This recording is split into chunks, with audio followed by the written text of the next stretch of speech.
hard to breathe, but that's alright. Hush.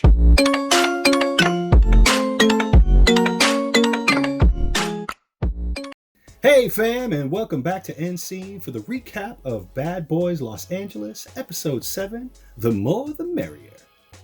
We drop in on Milan and Kerrion's scrap, and at the end of the last episode, it looked like Kerrion was beating the crap out of Milan's knuckles with his chin. So let's see how much work they're forcing Big Chris to do. So we caught a mush, a push, and what the hell was that? Let's see that one more time. Good wind up. I'll give Milan that, but he is punching with his wrist. Bro, looking like the part is not enough. Hit my man Curtis up for some boxing lessons, or maybe Gutter, to learn how to throw a real punch. But I digress. Milan says that all the fighting in the house is making him sad. I don't know, sneaking attack on Relly, on Curtis, on Kerrion. Something is sad, alright, and Gutter's face here is priceless.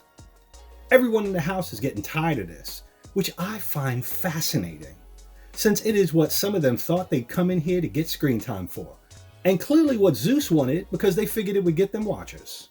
Tell me in the comments section if you're still faithfully watching this, or if you're just waiting around for Jocelyn's cabaret reunion to finally air. Relly saddles up to Kerrion to check in and ask him when he and Milan are finally gonna shit or get off the pot. Said that Milan gave him a very fair opportunity to do it, and Kerrion said that he is playing chess while Milan is playing checkers. Relly asks him if getting repeatedly beat up is the move that he really wants to make. Kerrion said that that's all smoke and mirrors, and that they're all just being manipulated into looking like he's losing. He explains that it's the labels that all these folks have chosen for themselves that's the real farce, and that has nothing to do with your real talent. What? Kerrion? Bruh? Come close to the screen. Come on, son! Relly asks him if something else is tormenting him, and Kerrion says no. Anthony, Dylan, and Gutter are talking about trying to elevate and not keep playing these kid games when Milan comes back downstairs. Moolah figures they got business to address, and as grown men, they should be able to handle it. He calls to have Kerrion brought back into the room, because they the Bad Boys Club.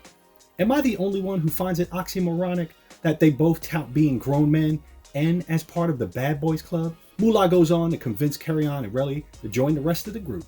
Yo, we got popcorn, we got candy, we picked up some more ice cream. You like skee ball? They both acquiesce, but Relly wants to know, after the fight, where do they go from here? Kerrion giggles because he doesn't think it was a real fight. Says that he got stole on when he was speaking to the producers, and he's still looking pretty, so they still got beef. Relly is trying to mediate this foolishness when Moolah offers his best Newt Rockney rally speech, says that they are all great, but come from different places. They just need to Wonder Twin Powers this shit and become the hip-hop version of a K-pop group. Relly acknowledges that he had his share of fights, but made up with everybody, so why can't these two grown men do the same? And Kerrion doesn't disappoint with not being able to let shit go. Relly, maybe among all of them, is a pretty perceptive dude.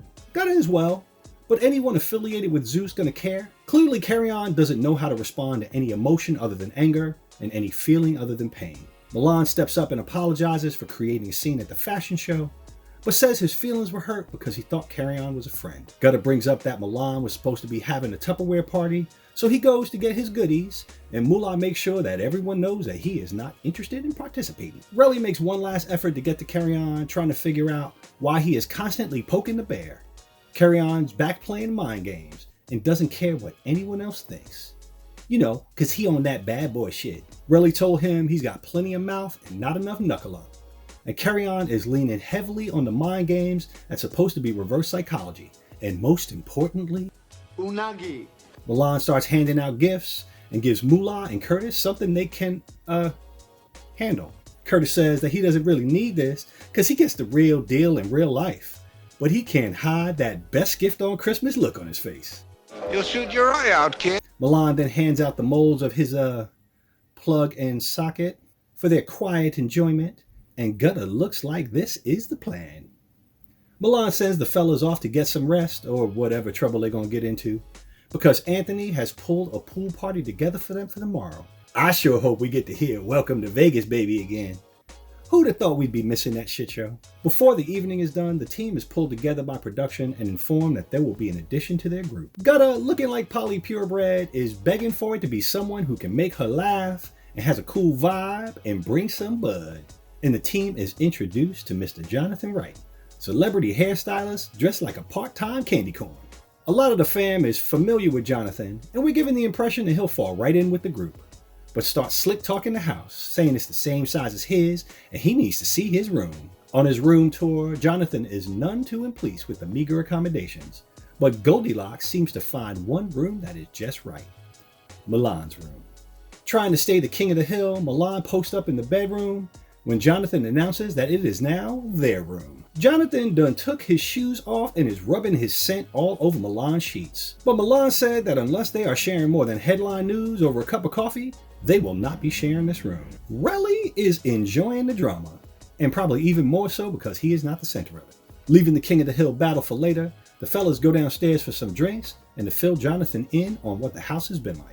Jonathan wants to know who the leader is and points out that Milan is giving king shit vibes. Milan tries to back away from the title, but Jonathan is already planning his challenge to the throne. The fellas tell Jonathan that it's been more like the Fight Club than Bad Boys running LA. Then Jonathan calls Moolah out for being a wallflower. Moolah says that he was just trying to feel out his vibe, but then exposes his real issue, that Jonathan flaked on a scheduled interview. Always the self-promoter. Don't forget to get those call letters out. What? 97.5. What? You stunted on an interview. Jonathan said that he is booked and busy, so it is what it is. He also said that he thinks Moolah is cool, but could get his ass whooped just like anybody else. Jonathan asks who Moolah has a beef with, and they rehash the issue with Kerrion. Kerrion explains that he is who he is and he shouldn't be put in a box. Gutter then asks Jonathan how he identifies, and Jonathan says, I'm Jonathan. Putting an exclamation point on Kerrion's entire argument. Not letting the room issue go, he questions how Milan got the room and figured if he fought for it once, he can fight for it again. Jonathan tells Milan he's going to have to come up out that room. They reach an impasse. They then both skulk upstairs and meet in the closet. And then rock, paper, scissors for the room. Nah, they actually have a close talking staring contest. But look at Relly's silly ass posted in the front row seat. Alas, Jonathan backs off this time and heads to the hotel, but says it is not over. The next morning, Milan hits up his man Rio and asks him to roll through for the party, but also tells him that he needs some backup because Jonathan is a mountain. He says he's also concerned that because he's had beef with every damn body else, he needs an ally. Rio is down and willing to pull up. Milan, you are showing that you are not the tough guy that you portray.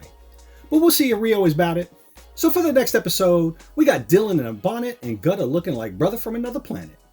They get in a house party together and Milan's bodyguard shows up dressed for the part. Jocelyn's Cabaret 4 tryouts show up. Relly does a taste test for science. And lo and behold, William the Greatest appears dressed like an extra from MC Hammer's Pumps in a Bump video. But he apparently did not bring the right dip, because Anthony was not having it. And finally, Rio gets to do what he came to do.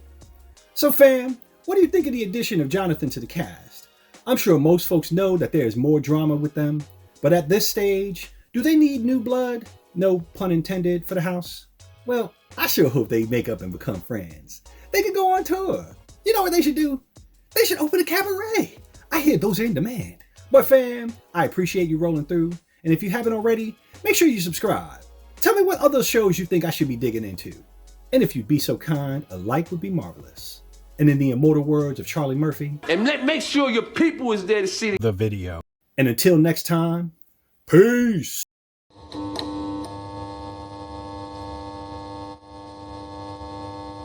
All right, here we go. There's the regular. Let's shake it out. Shake out the hair. Yeah, there we go. Yeah, baby. Yeah, woo. Woo, feel that breeze in your hair. Yeah, woo. I'm a mess. A mess, I tell you. A mess. Okay. Relly is trying to mediate this foolishness when Moolah offers his bet root rockery. Why he got such a weird name?